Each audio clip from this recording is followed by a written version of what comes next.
পত্নী পাকিস্তানৰ ISIৰ লগত সম্পৰ্ক থকা বুলি মুখ্যমন্ত্ৰীয়ে প্ৰচাৰ কৰি আছে। মই কিন্তু একেলগতে দুটা প্ৰচাৰ দেখিছোঁ। দুটা প্ৰচাৰ কিন্তু মই দেখিছোঁ। যেনেকৈ অসমৰ মুখ্যমন্ত্ৰীয়ে কৈছে যে গৌৰৱ গগৈৰ পত্নী এলিজাবেথ নে কি নাম, গৌৰৱ গগৈৰ পত্নী ISIৰ লগত সম্পৰ্ক আছে বুলি যেনেকৈ প্ৰচাৰ কৰিছে, মই আকৌ দেখিছোঁ যে কংগ্ৰেছৰ নেতা কিবা চৌহান, কংগ্ৰেছৰ এতিয়াৰ এজন ইনচাৰ্জ, অসমৰ ইনচাৰ্জ চৌহান নামৰ মানুহজনে কৈছে আকৌ যে অসমৰ মুখ্যমন্ত্ৰীয়ে কি কয় ডুবাইত বোলে ডাঙৰ ডাঙৰ ফ্লেট, কি কয় এইটো আপোনাৰ বিজনেছ, কনষ্ট্ৰাকশ্যন বিজনেছ আৰু হোটেল বিজনেছত অসমৰ মুখ্যমন্ত্ৰীয়ে বোলে ইনভেষ্ট কৰিছে। মই দুটা একেলগতে শুনিছোঁ। আপোনালোকে সংবাদ মাধ্যমে অকল গৌৰৱ গগৈৰ ৱাইফ ISIৰ এজেণ্ট বুলি কোৱাটোহে শুনিছে। মই একেলগতে দুটা কথা শুনি আছোঁ, যে এফালেদি গৌৰৱ গগৈৰ ৱাইফক ISI এজেণ্ট বুলি কোৱা শুনিছোঁ, আৰু আনফালেদি আকৌ কংগ্ৰেছৰ পৰা অভিযোগ তোলা শুনিছোঁ যে অসমৰ মুখ্যমন্ত্ৰীজনে বোলে কি কয় এডোখৰ ঠাই কি বুলি কয় ডুবাইত বোলে ডাঙৰ ডাঙৰ এপাৰ্টমেণ্ট বনাইছে, ডাঙৰ ডাঙৰ কি কয় আপোনাৰ হাউচিং বিজনেছত বোলে টকা খটুৱাইছে আৰু হোটেল বিজনেছত বোলে টকা খটুৱাইছে, এই বুলি মই শুনিছোঁ দেই। গতিকে দুইটা বিদেশৰ লগত জড়িত, এটা পাকিস্তানৰ লগত জড়িত, আনটো অভিযোগ আকৌ ডুবাইৰ লগত জড়িত। গতিকে একেলগতে দুইটাৰ তদন্ত হওক। গৌৰৱ গগৈৰ পত্নী ISIৰ লগত সম্পৰ্ক আছেনে নাই এইটো CBI তদন্ত হওক, আৰু অসমৰ মুখ্যমন্ত্ৰীয়ে ডুবাইত হোটেল বিজনেছ কৰিছেনে নাই, অসমৰ টকা নি হোটেল কিনিছে নেকি, অসমৰ মুখ্যমন্ত্ৰীয়ে ডুবাইত আচলতে এপাৰ্টমেণ্টৰ বিজনেছ বিল্ডিং বনাইছে নেকি, তাৰো বিজনেছ কৰিছে নেকি, এই দুইটাৰে তদন্ত হওক। এই দুইটা তদন্ত একেলগতে CBI তদন্ত দিয়াৰ ব্যৱস্থা গ্ৰহণ কৰক, তেতিয়াহে আমি মানিম। নহ'লে অকল গৌৰৱ গগৈৰ বিষয়ে, গৌৰৱ গগৈৰ পত্নীৰ বিষয়ে কৈ থাকিলে নহ'ব। দুটা কথা একেলগতে শুনিছোঁ, আৰু দুইটা কথাই একেলগতে তদন্ত হওক। গৌৰৱ গগৈৰ পত্নী যদি ISIৰ লগত সম্পৰ্ক আছে, ইমিডিয়েটলি গ্ৰেপ্তাৰ কৰিবৰ কাৰণে তদন্ত ঘোষণা কৰি দিয়ক। আৰু হিমন্ত বিশ্ব শৰ্মাই যদি সঁচাকৈ ডুবাইত গৈ যদি বিল্ডিং কিনিছে, ডাঙৰ এপাৰ্টমেণ্ট বনাইছে, ডাঙৰ ইনভেষ্টমেণ্ট কৰিছে, যদি হোটেল কিনিছে, তেতিয়াহ'লে তাৰ ওপৰতো CBI তদন্ত হওক আৰু হিমন্ত বিশ্ব শৰ্মাকো গ্ৰেপ্তাৰ কৰা হওক। এই দুইটা তদন্ত একেলগে কৰিবৰ কাৰণে মই আহ্বান কৰিছোঁ। এটা ভাল খবৰ আছে দেই। ভাল খবৰটো হ'ল এতিয়া কংগ্ৰেছ দলৰ মানে দিল্লী নিৰ্বাচনৰ পাছত কংগ্ৰেছ দলৰ পৰা আমালৈ ফোন কৰিছে, ফোন কৰি এতিয়া আমাৰ লগত যোগাযোগ কৰিছে। ইতিমধ্যে আমাৰ লগত যোগাযোগ হৈ গৈছে কংগ্ৰেছ দলৰ, আৰু কংগ্ৰেছ দলৰ যোগাযোগ হৈ এতিয়া তেওঁলোকে আমাক অতি স্পষ্টভাৱে কৈছে যে এইবাৰ 2026 চনটো একেলগতে নিৰ্বাচন খেলিম। গতিকে মই আপোনালোকক গোটেই অসমৰ মানুহক এটা ভাল খবৰ দিছোঁ যে কংগ্ৰেছ দলে 2025ৰ যিটো উপ নিৰ্বাচন আছিলে, বিহালী আপোনাৰ বঙাইগাঁও, এই যিটো উপ নিৰ্বাচন আছিলে, এই উপ নিৰ্বাচনৰ সময়ত বিৰোধী ঐক্যমঞ্চ এৰি থৈ গুচি গৈছিলে নহয়। এতিয়া আকৌ বিৰোধী ঐক্যমঞ্চৰ লগত কংগ্ৰেছ দলে এতিয়া কথা পতা আৰম্ভ কৰিছে। বিৰোধী ঐক্যমঞ্চৰ সভাপতি সম্পাদকক ভূপেন বৰাৰ ঘৰৰ আপোনাৰ যিটো পিতৃৰ কিবা অনুষ্ঠান এটা তালৈ নিমন্ত্ৰণ কৰি নিছে, আৰু ভূপেন বৰা ডাঙৰীয়া মোলৈও ব্যক্তিগতভাৱে তেখেতে মোলৈ ফোন কৰিছে, আৰু আমি সকলোৱে দীঘলীয়াকৈ কথা বাৰ্তা পাতিছোঁ, আৰু কথা বাৰ্তা পাতি আমি সিদ্ধান্ত লৈছোঁ যে আমি একেলগতে কংগ্ৰেছ, ৰাইজৰ দল আৰু অন্যান্য বিৰোধী দলবিলাকে একেলগতে 2026 চনৰ ইলেকশ্যন খেলিম, বৰফ গলিম। মানে আমি 2026ত একেলগে নিৰ্বাচন খেলিম। এইবাৰ ভূপেন বৰাও থাকিব, গৌৰৱ গগৈও থাকিব, ৰকিবুল হুছেইনো থাকিব, প্ৰদ্যুৎ বৰদলৈও থাকিব, অখিল গগৈও থাকিব, লুৰিণজ্যোতি গগৈও থাকিব, CPMও থাকিব, চব মানুহ থাকিব একেলগতে।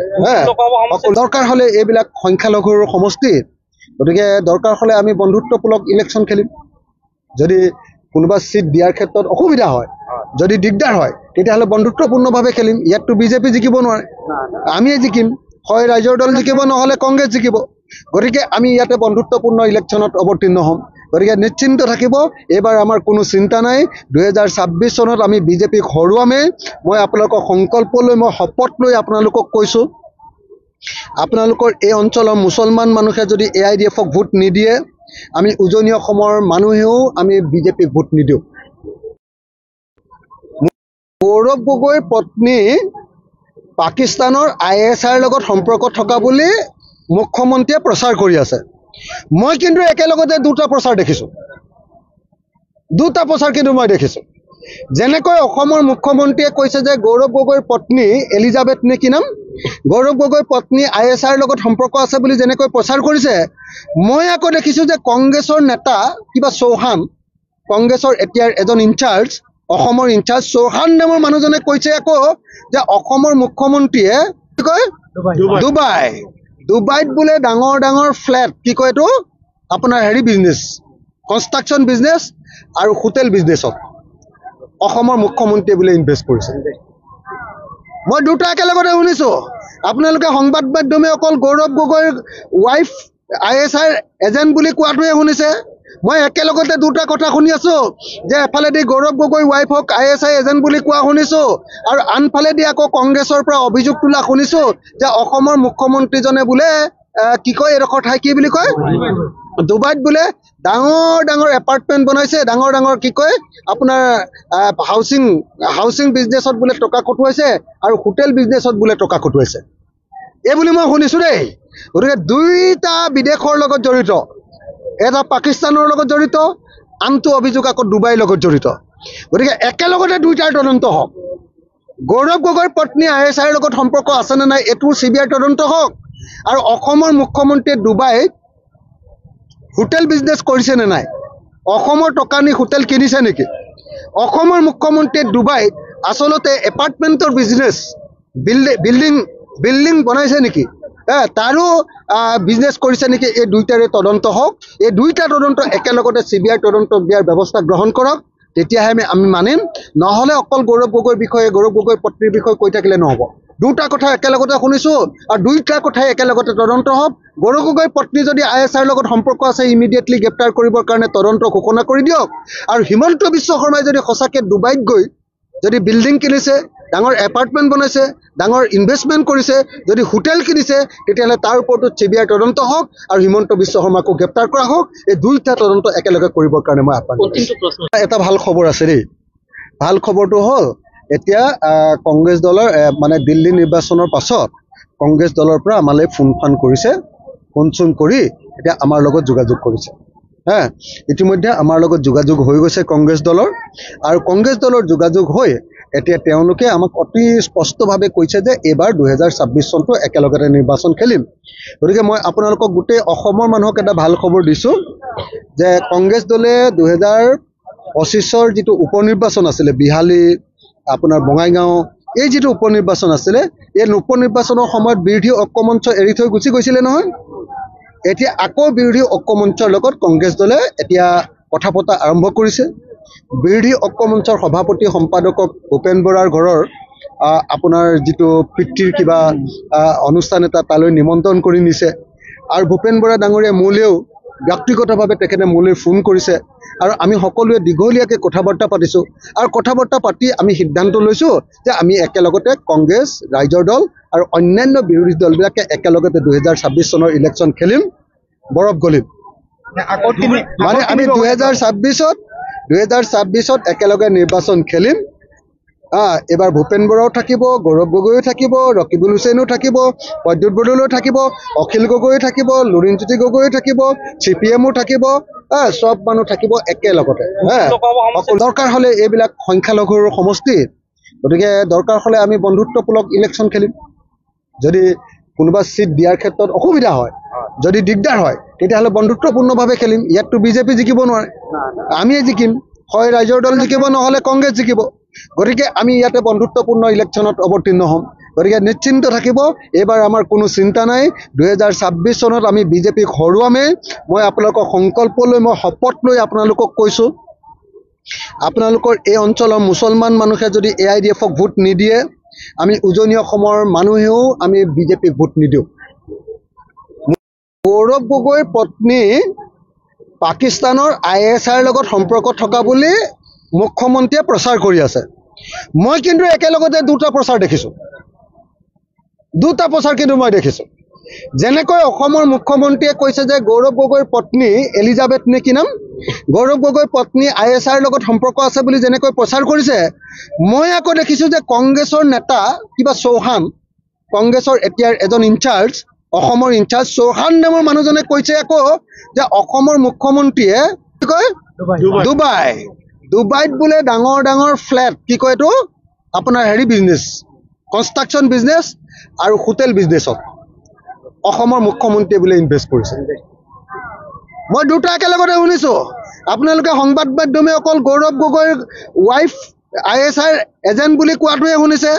মই একেলগতে দুটা কথা শুনি আছোঁ যে এফালেদি গৌৰৱ গগৈ ৱাইফক ISI এজেণ্ট বুলি কোৱা শুনিছোঁ আৰু আনফালেদি আকৌ কংগ্ৰেছৰ পৰা অভিযোগ তোলা শুনিছোঁ যে অসমৰ মুখ্যমন্ত্ৰীজনে বোলে কি কয় এডোখৰ ঠাই কি বুলি কয় ডুবাইত বোলে ডাঙৰ ডাঙৰ এপাৰ্টমেণ্ট বনাইছে, ডাঙৰ ডাঙৰ কি কয় আপোনাৰ হাউচিং বিজনেছত বোলে টকা খটুৱাইছে আৰু হোটেল বিজনেছত বোলে টকা খটুৱাইছে এই বুলি মই শুনিছোঁ দেই। গতিকে দুইটা বিদেশৰ লগত জড়িত, এটা পাকিস্তানৰ লগত জড়িত, আনটো অভিযোগ আকৌ ডুবাইৰ লগত জড়িত। গতিকে একেলগতে দুইটাৰ তদন্ত হওক।